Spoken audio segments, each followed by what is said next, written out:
Good morning, Coryell's class. Good morning, Mr. Hunter. Today we are we finished working on multiplying decimals by powers of 10. What are the powers of 10? Go. 10. 100, 1,000, 10,000, 100,000, million. Stop. We can keep going though, right? Yes. 10 million, 100 million. Okay, great.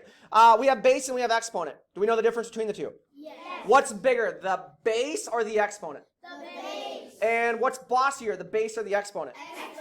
And the exponent is pretty much always bossing around the base. Good. Power of 10. Is this a power of 10? Yes. Is this a power of 10? Yes. Is this a power of 10? Yes. Sweet. Is this the expanded form of that? Yes.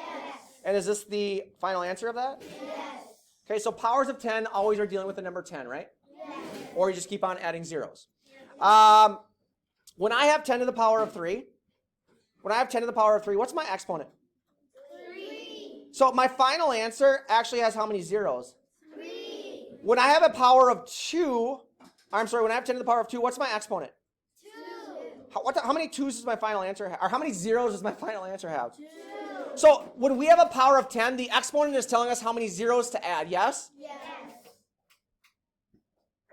What does shift mean? Shift. So basically what we're doing when we're dealing with power of 10, it's telling us how to move place values or how to move decimals, right? Yes. So check this out down here. Nope, I'm talking, you're not. So I have a decimal which is 1400s, yes? Yes. And I'm multiplying it by, is this a power of 10? Yes. How many zeros are in this power of 10? 1. So how many places should I move or shift the decimal point? 1. What is this called right here, this arrow? What do we call it? Bunny hop. So if I move it one place to the right, my final answer has the decimal point one place to the right, right? Yes. How many zeros does this one have? 2. So how many bunny hops should I do with my decimal? 2. And I know I can do bunny hops because it's a power of 10. only if it's a power of 10, right? Yes. How about this one? How many zeros does this one have? 3. But when I bunny hopped, I went 1, I went 2, and I went 3, and I ran out of spaces, right? Yes. Can I add a space in? Yes. And this is called a... So it's a 1, a 4, and a 0, which is our final answer here, yes? Yes.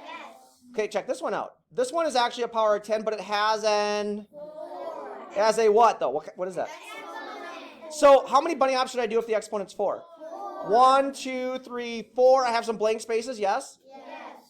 So the exponent tells you how many places to move the decimal point as well. Yes. Oh my god, this is crazy, right? Can you do problems as difficult as this one? Yes. So you have 123,456 millionths times 10 to the power of 5. And you guys were just able to understand that we bunny hopped 5 places over, and this was our answer? Yes. Question, which place do we bunny hop? Or which direction do we bunny hop when we're multiplying? Okay, wait. When we're multiplying, we always bunny hop to the... Right.